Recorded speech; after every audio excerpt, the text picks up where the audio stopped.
მოგესალმებით ჩვენი დღევანდელი ლექციის მიზანი მე ვფიქრობ საკმაოდ საინტერესო და ასე ვთქვათ განსაშელი იქნება ჩვენი პატრიცემული მსმენელის მიერ ვინაიდან ეხება ქართველოლოგიის ორგვარ დაგეგმვას და მე შევეცდები რომ ამ ქართველოლოგიის ორგვარი დაგეგმვის მიმართულებით მოვიყვანო ორი ცნობილი მეცნიერის ნიკო მარისა და ივანე ჯავახიშვილის პოზიციები და ამ პოზიციების ასე ვთქვათ დაპირისპირებლობის ფონზე შევეხო თანამედროვე რეალობასაც.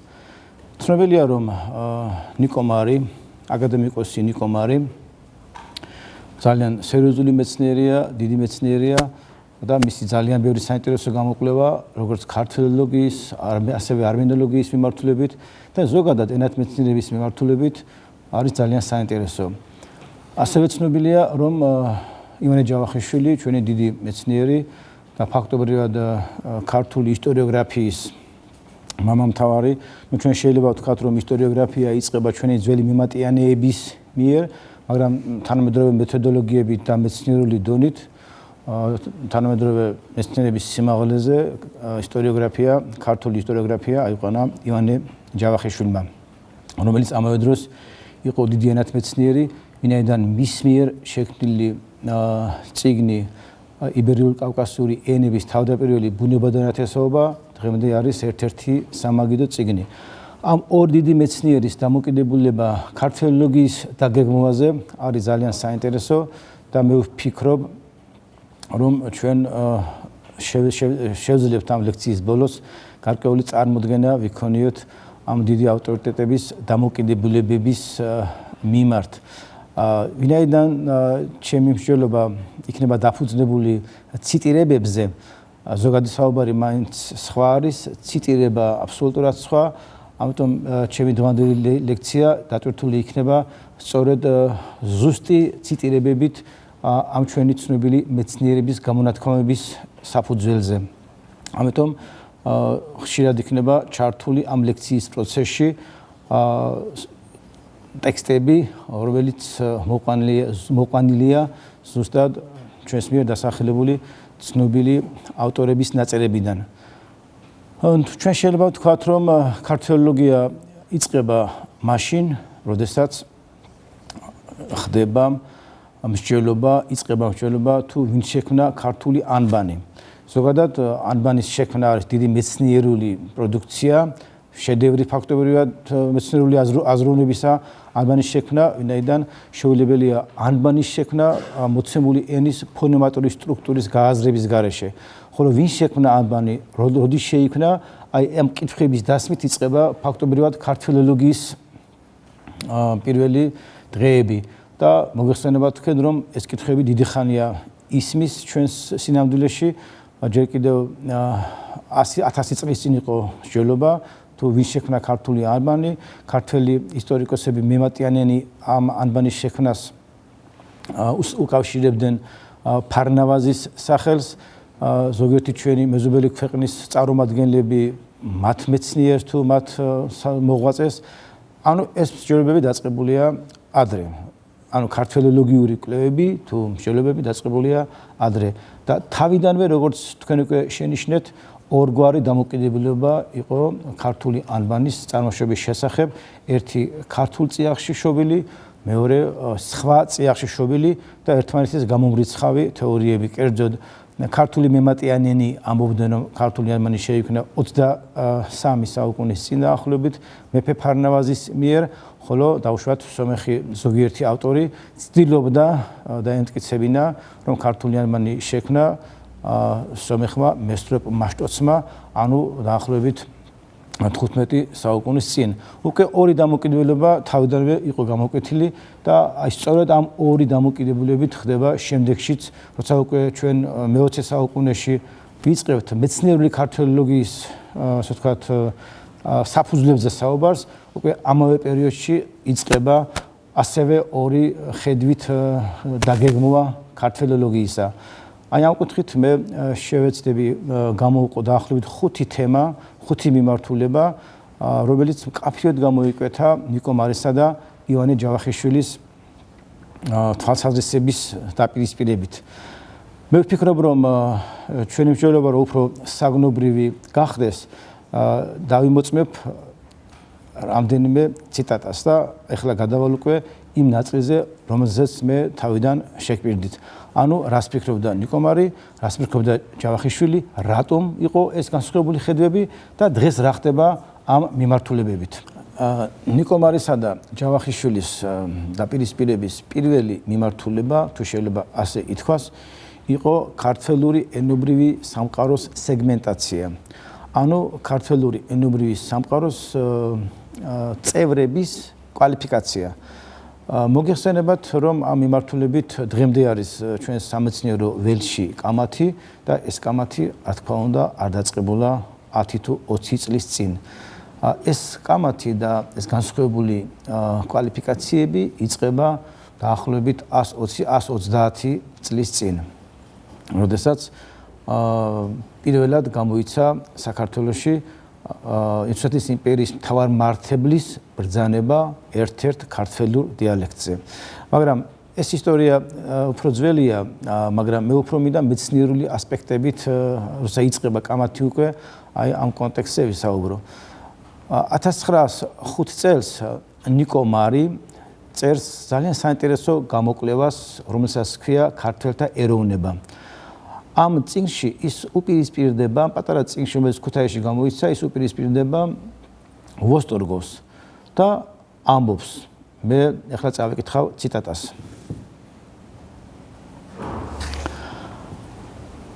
ვოსტორგოვი შეუცდენია ვისიმე შინაურს კავკასიელ ლინგვისტს, რომელსაც ქართული ენის დიალექტური განსხვავება, სხვადასხვა ადგილობრივ გამოთქმითა და კილოთი საუბარი და ენა, რომელზედაც წერა-კითხვა არ არსებობს, თუმცა ესენი რასაკვირველია განუყრელად ერთ მონათესავე ენას წარმოადგენენ. მიუღია იმის თანანიშნებად, რომლითაც თითქო ირღვევოდეს ერთობა კულტურული საქართველოისა. ამ ვრცელ ტექსტს აღარ წავიკითხავ, მაგრამ აღნიშნავ, რომ ის ხაზგასმით წერს. ამ რეალურის კულტურულ-ისტორიული შეხედულებით ქართული სალიტერატურო ენა იმდენათვე სვანურია და მეგრული, იმდენათვეა გურულია და იმერული, რამდენადაც ქართული. ის არის ღვიძლი სამწერლო ენა ყველა საქართველოს ტომებისათვის. ეხლა მაინც გაიგონო რუსებმა, ნამდვილად თვალი გამოიხილონ და დაარწმუნდნენ, რომ კავკასია ის ქვეყანა არის, სადაც რუსები თვით რუსეთის კანონების დარღვევას სწავლობენ, ვითომც სახელმწიფო ინტერესის გულისათვის. აი ამას წერს ნიკო მარი. და მე ვფიქრობ, რომ ძალიან სწორად წერს ნიკო მარი. მაგრამ ამის შემდეგ გადის რამდენიმე წელიწადი და ნიკო მარი სრულიად განსხვავებულ საპირისპირო პოზიციაზე დგება.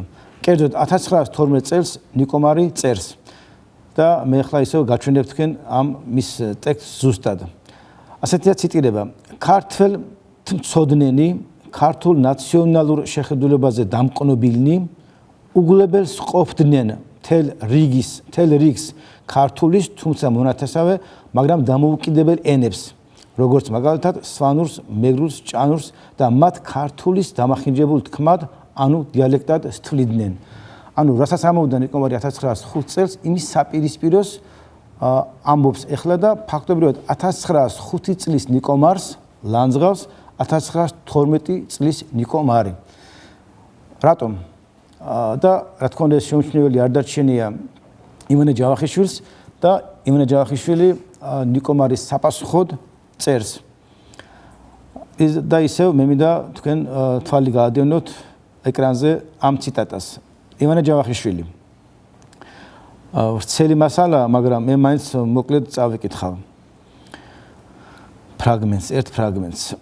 იმ დროს, როდესაც თავისი თეორიის ძირითადი დებულებანი პირველად გამოაქვეყნა, მარისათვის მეგრული, ჭანური და სვანური ქართული ენის ძმურად დაკავშირებული ცოცხალი კილოკავები ძიმე დიალექტები იყო მხოლოდ. კითხველი დარჩება გაოცებული სამართლიანად, როცა მისავე 1912 წელს საჯარო წარმართმისა და დაბეჭდილ სიტყვაში წაიკითხავს სრულიად საპირისპიროს. და თქვენ უკვე კითხულობთ იმ ციტატას, რომელიც მან უკვე მე უკვე წაგიკითხეთ თქვენ. და ბოლოს ასე ამთავრებს ივანე ჯავახიშვილი. ავტორს დავიწყებია, რომ ამგვარივე ნაციონალისტური შეხედულება მასაც ჰქონდა 1905 და 1908 წლებში მეგრული, ჭანური და სვანური, მასაც ქართული ცოცხალ კილაკავებად მიაჩნდა. ალბათ კითხველისთვის და მსმენელისთვის გაჩნდება კითხვა, რატომ შეიცვალა ნიკომარმა, რომელიც უკვე ჩამოყალიბებული მეცნიერი იყო 1905 წელსაც, 8 წელსაც, 2-3 წელიწადში თავისი მოსაზრება, თვალსაზრისი და ამავე კითხვას სვამს ივანე ჯავახიშვილი. და ის ბატონი ივანე პასუხობს თავადაც, იმიტომ რომ მას შემდეგ შეიცვალა ის, რომ ნიკომარი აირჩიეს რუსეთის მეცნიერებათა აკადემიის აკადემიკოსად. აი ამან განაპირობა ნიკომარის პოზიციის ცვლილება, ამბობს ივანე ჯავახიშვილი. ეს დაპირისპირება არის ფაქტი და ეს ფაქტი, რომელიც მე თქვენ წარმოგიჩინეთ, ეს ორი ფაქტი, პოზიციების ცვლილება და ნიკომარის და ჯავახიშვილის დაპირისპირება, ამაზე სპეციალურად ჩატარდა კვლევა, გამოცემულია წიგნის, დაინტერესებულ ადამიანს შეუძლია ეს მასალები უფრო დეტალურად ნახოს, მაგრამ მე ჩემი საუბარი მინდა წავიყვანო სხვა მიმართულებით, რატომ ხდებოდა ასეთი დაპირისპირება უკვე დაახლოებით 100 წლის წინ და ამ დაპირისპირების დღევანდელი რეალობა ჩვენ რას გვაჩვენებს. მე შემიძლია ძალიან ესეთი კაცფიოდ და მკაცრად ვთქვა, რომ ამ დაპირისპირების საფუძველი მეცნიერული, ასე ვთქვათ, განსხვავებულობა, მეცნიერული ხედვა არ იყო. მათი დაპირისპირების საფუძველი იყო პოლიტიკა. ნიკომარის ინტერესი უკვე 1912 წელს იყო ის ინტერესი, რომელიც ჰქონდა რუსულ იმპერიას კავკასიაში. ამ ინტერესს მარტივად ქვია გათიშე და იბატონე. ენობრივი დაქუცმაცებულობით, ეთნიკური დაქუცმაცებულობის, ასე ვთქვათ, შექმნა და შემდეგ ეთნიკური დაქუცმაცებულობით, ეთნიკური დაპირისპირების თუ ზოგადად ტერიტორიული დაქუცმაცებულობის მიღწევა იყო მიზანი, რომელსაც უნდა მოჰყოლოდა შემდეგ ამ ტერიტორიის უფრო უმტკივნეულოდ ათვისება რუსეთის იმპერიის მიერ. აი ამ ბიზნესის იყო გამოყენებული არა მხოლოდ მეფის რუსეთში, არამედ ბოლშევიკების დროსაც მეცნიერება, ენათმეცნიერება და აბსოლუტურად იგივე ხდება დღესაც. ენობრივი პოლიტიკა იყო როგორც პეტრე პირველის ძალიან სერიოზული იარაღი, შემდეგ სხვა მეფეების, ბოლოს ბოლშევიკების და კომუნისტების და დღესაც საკმაოდ აქტუალურად ხდება ენობრივი პოლიტიკის გამოყენება მოცემული ერის ისტორიის გაყალბების, იდეოლოგემების შექმნის თუ სხვა მიმართულებით. და ამ კუთხით ძალიან საინტერესოა ერთ-ერთი მთავარი ბოლშევიკის სტალინის დამოკიდებულება. 1913 წელს ნიკომარის ამ გამოსვლის შემდეგ და მის კვალად, თუ შეიძლება ასე ითქვას, სტალინი წერს ძალიან საინტერესო გამოკვლევას. ეს არის მარქსიზმი და ენათმეცნიერების საკითხები, სადაც ის წერს შავით თეთრზე.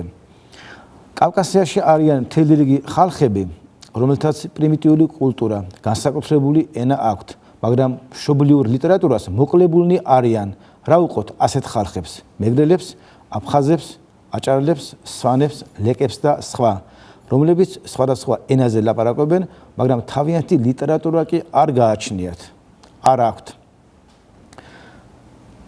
ეს თქვა სტალინმა 1913 წელს, მაგრამ სამწუხაროდ და საუბედუროდ მან ეს წიგნი და ეს დებულება გაიმეორა არაერთხელ და ფაქტობრივად ეს წიგნი იქცა სახელმძღვანელოდ საბჭოთა პერიოდში და ამის დასტური არის ის, რომ 4 თუ 5 ჯერ გამოიცა სტალინის ეს თეორია, ეს წიგნი და თქვენ წარმოიდგინეთ სტალინის ეპოქა, ეს რეჟიმი დიქტატურული, ეს თეორია სტალინის და რა დღეში იქნებოდა მეცნიერება ამ პერიოდში, როდესაც ეს იდეოლოგია იყო წამოსული სტალინისგან, პირველი პირისგან. ვისაც ოდნავი წარმოდგენა სტალინის რეპრესიულ რეჟიმზე, ეს დებულებები იყო სავალდებულო, გასაზიარებელი ყველასთვის. ანუ რა დებულებებია ეს?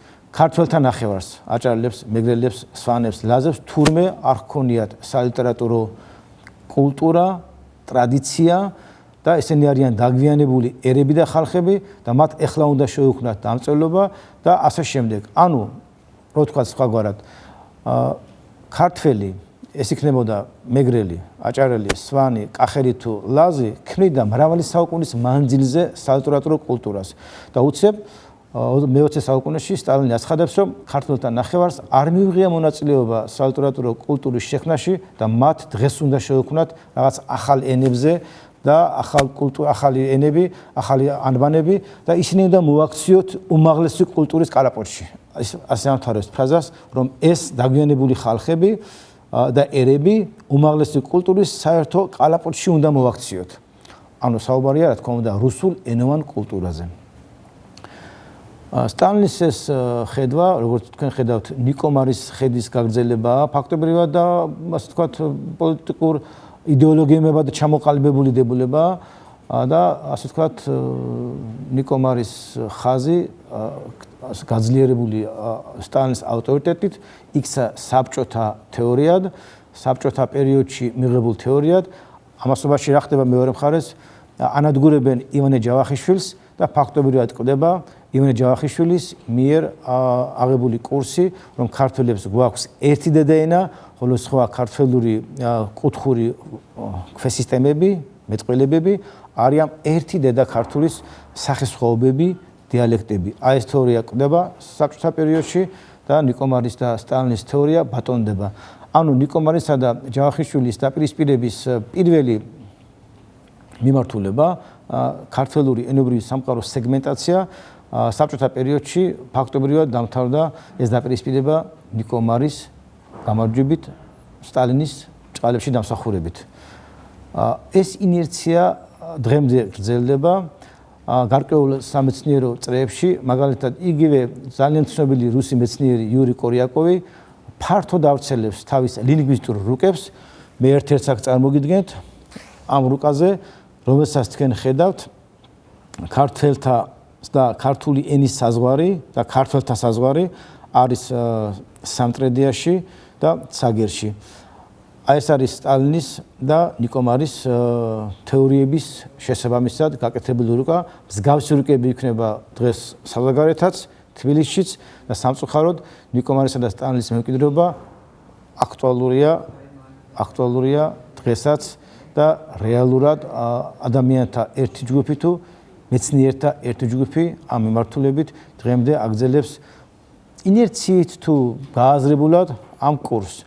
მე შემიძლია ვთქვა, რომ ჯავახიშვილის ხაზი, რომელიც იყო ძალიან არგუმენტირებული იმ პერიოდში და მას ჰქონდა მრავალსაუკუნოვანი წინა ისტორია ქართული მემატიანეების ხედვით, იგივე იბერიელთა ერთობის ტრაქტატით, იგივე ლეონტი უმრეველის თვალთახედვით და დღევანდელი ქართული მეცნიერები, ქართველ მეცნიერთა და სხვა მეცნიერთაც დიდი ნაწილიც ამბობს და აგრძელებს ჯავახიშვილის კურსს და ამბობს, რომ ქართველებს გვაქვს ერთი მრავალსაუკუნოვანი სამწიგნობრო კულტურა, რომელიც შექმნეს მეგრელებმაც, ლაზებმაც, კახელებმაც, სვანებმაც, იმერელებმაც, თუშებმაც და ასე შემდეგ. ანუ ჩვენ ყველამ შევქმნით ერთად მრავალი საუკუნის მანძილზე ერთი დედაენა, ხოლო კუთხური მეტყველებები, რომელიც ასევე განძია, ასევე ძვირფასია და ასევე არის ნაკადულები, ანკარა ნაკადულები ამ ერთიანი ეროვნული ენისათვის, ასევე არის მოსაფრთხილებელი, შესანარჩუნებელი, ოღონდ დედაენა ქართველების ერთია და კუთხური მეტყველებები ქართველთა მრავალფეროვნების გამოხატულება გახლავთ. ჩვენ ვფიქრობთ, რომ ამდაგვარი ენობრივი დაპირისპირებები, ენობრივი განსხვავებული კვალიფიკაციები არა მარტო დღეს არის განსხვავებული რუკების, ლინგვისტური რუკების საფუძველი, არამედ ასევე არის განსხვავებული ეთნიკური კვალიფიკაციების საფუძველიც.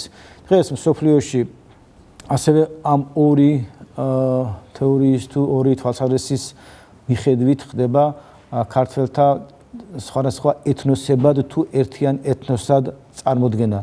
მაგალითად, ჩვენ და ძალიან ბევრი სხვა მეცნიერი თვლის, რომ ქართველობა ერთი ეთნოსი ვართ და ამ ერთ ეთნოსს აქვს თავისი კუთხური ვარიანტები. თქვათ, ქართველი არის გურულიც, ქართველი არის აჭარელის, მეგრელის, სვანის, ჩვენ ყველა ქართველები ვართ, მაგრამ კუთხური გარკვეული თავისებურებები გაგვაჩნია ყველას, როგორც სოფლიოში ნებისმიერ ერს აქვს თავისი ამ ერის კუთხური წარუმადგენლობა ეთნოგრაფიული ჯგუფები, ზოგი ეძახის ეთნოგრაფიულ ჯგუფს, ზოგი ეძახის თემს. რა თქმა უნდა მიუღებელია მათ აღსანიშნავად ტერმინი ტომი, იმიტომ რომ ტომი მაინც პირველყოფილი ველური საზოგადოებაა და ამ ტერმინის გამოყენება თანამედროვე ქართველური მოსახლეობის მიმართ არის აბსოლუტურად გაუმართლებელი. ანუ ქართველები ვართ ყველანი, გვაქვს ერთი ენა, ერთი კულტურა, ერთი ისტორია, ჩვენ დავაფუძნეთ სახელმწიფო საქართველოს, სადაც მშვიდობიანად ცხოვრობენ სხვა ეთნოსებიც, ეს არის რეალური ისტორია, მაგრამ ამ რეალურ ისტორიას, ამ რეალურ ქართველოგიურ დასკვნას ვიღაცა აყალბებს თავის ინტერესებიდან გამომდინარე და საკმაოდ ცნობილ ეთნოლოგიურ ენციკლოპედიაში, ethnology.com-ში დევს აი ასეთი ჩამონათვალი საქართველოში მცხოვრები ეთნოსებისა. კერძოდ თურმე საქართველოში არის შემდეგი ენები, ანუ ეთნოსები და თქვენ ხედავთ ამ ჩამონათვალს, სადაც აზერბაიჯანელების და აფხაზების და ბაცფების და ბერძნების გვერდით ცალკე ეთნოსებად არის დასახელებული ლაზი, მეგრელი, თქმა უნდა გასაგებია რომ ოსიც და რუსიც, მაგრამ ლაზი, მეგრელი, სვანი და ასე შემდეგ. ანუ აი ამ ლინგვისტური კვალიფიკაციების გაგრძელება ეთნოლოგიაში, ეთნოლოგიურ კვლევებსა და ეთნოლოგიურ ენციკლოპედიებში, იმ ენციკლოპედიებში, რომლებიც აგრძელებენ, ასე ვთქვათ, რუსულ იმპერიულ ხაზს, ქართველებად არ არის წარმოდგენილი ქართველთა ნახევარი. თქვენ ხედავთ, რომ ლინგვისტური და ეთნიკური განსხვავებული თვალსაზრისები ნიკომარისა და ჯავახიშვილისა დღეს ტრანსფორმირებულია უკვე საკმაოდ ძლავრ ორ მიმდინარეობად, რომლებიც ამათგან ერთი წარმოადგენს ქართველობას ერთიან ეთნოსად, ერთიან ერად, ხოლო მეორე მიმართულება ქართველთა ნახევარს ართვლის ქართველებად. ანუ პროცესი, რომელიც დაიწყო დაახლოებით 130 წლის წინ, დღეს აქტიურ სტადიაშია და აი ამ დაპირისპირების გამოყენებას ცდილობს დღეს მაგალითად ალექსანდრ დუგინი, პუტინი და სხვა, რომელიც ცდილობს რომ საქართველოს ანექსიისთვის, შემდგომი ანექსიის გაგრძელებისთვის გამოიყენოს ეს არასწორი ლინგვისტური კვალიფიკაციები და შეიძლება ხვალდაზე საქართველოს სხვა რეგიონებშიც გაჩნდეს ის პრობლემა, რომელიც ჩვენ გვაქვს დღეს აფხაზეთში, გვაქვს ცხინვალში, დღეს ამჟამად აქტიურად ხორციელდება პროცესები დეზინტეგრაციისა უკრაინაში რუსეთის მიერ, ანუ ეს ენობრივი პოლიტიკა საბოლოო ჯამში აშკარად არის გამოყენებული დიდი გეოპოლიტიკური მოთამაშეების მიერ, რომ გაამართლოს თავისი აგრესია ამათ იმ ქვეყანაში. ანუ ნებისმიერ შემთხვევაში ქართველოლოგია თავიდანვე იყო ორიენტირებული როგორც მეცნიერება სიმართლეზე და ამას აკეთებდა ივანე ჯავახიშვილი და როგორც პოლიტიზირებული მეცნიერება და ამას აკეთებდა ნიკომარი, რომელიც შეიძლება გამოყენებულიყო ქართველთა დეზინტეგრაციისათვის. და მე ვფიქრობ, რომ რაც ხდებოდა 130 წლის წინ და 100 წლის წინ, იგივე ხდება დღესაც, თვისობრივად არაფერი არ შეიცვალა. ნიკომარის გააგრძელა, შემდეგ ნიკომარი გააგრძელა დღეს კორიაკოვმა, იური კორიაკოვმა და მის კვალიფიკაციები და დუგინმა თუ შეიძლება ასე ითქვას და აქეთ ივანე ჯავახიშვილის პოზიციას მე მგონი მთელი ნორმალური ქართული საზოგადოება და ინფორმირებული მსოფლიო საზოგადოება იზიარებს, რომ ჩვენ ყველა ერთი ერი ვართ და ერთი დედაენა გაგვაჩნია.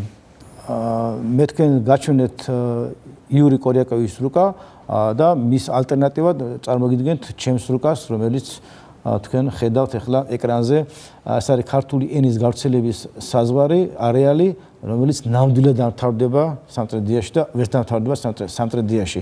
რაც შეეხება სამტრედიას, მე მინდა ხაზგასმით ვთქვა, რომ სამტრედია თუ ცაგერი არის არა ქართულისა და მეგრულის საზღვარი, არამედ ქართულისა და იმერულის საზღვარი, თუ სვანურისა და ლეჩხუმურის საზღვარი და არა ქართულის და ქართველების საზღვარი, თქვათ თუნდაც სვანებთან თუ მეგრელებთან. მეგრელის ქართველია, სვანის ქართველია, იმერელის ქართველია, ჩვენ ყველა ქართველები ვართ.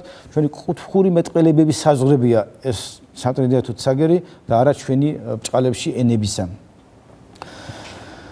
მე ვფიქრობ, რომ ამ კუთხით დღეს ძალიან აქტუალურია კიდევ ერთ თემას შევეხო და ამით მე დავამთავრებ ნიკომარისა და ჯავახიშვილის დაპირისპირების პირველ მიმართულებაზე საუბარს. დღეს აქტუალურად განიხილება მსოფლიოში ლინგვისტური კორპუსების შექმნა. ლინგვისტური კორპუსი, ტექსტების კორპუსი არის ის მონაცემთა ბაზა, რომელსაც უახლოეს პერიოდში დაეფუძნება თარგმნელი მანქანები, მართლმწერი მანქანები, ზეპირი მეტყველების ტექსტად მქცევი კომპიუტერული პროგრამები და ნაწერის გამახმოვანებელი კომპიუტერული პროგრამები. უახლოეს პერიოდში სოფლიო აბსოლუტურად სხვა რეალობაში შევა, როდესაც შესაძლებელი გახდება კულტურული ენით საუბარი ნებისმიერ სხვა ენის წარმომადგენელთან კომპიუტერული პროგრამების გამოყენებით.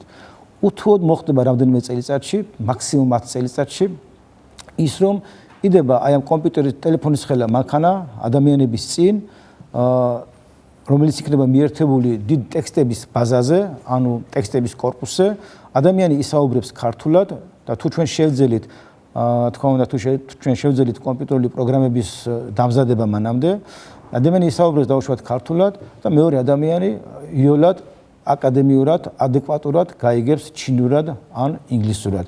ეს უახლოეს მომავალში უთუოდ განხორციელება და ეს განხორციელება სწორედ ტექსტების კორპუსის ბაზაზე.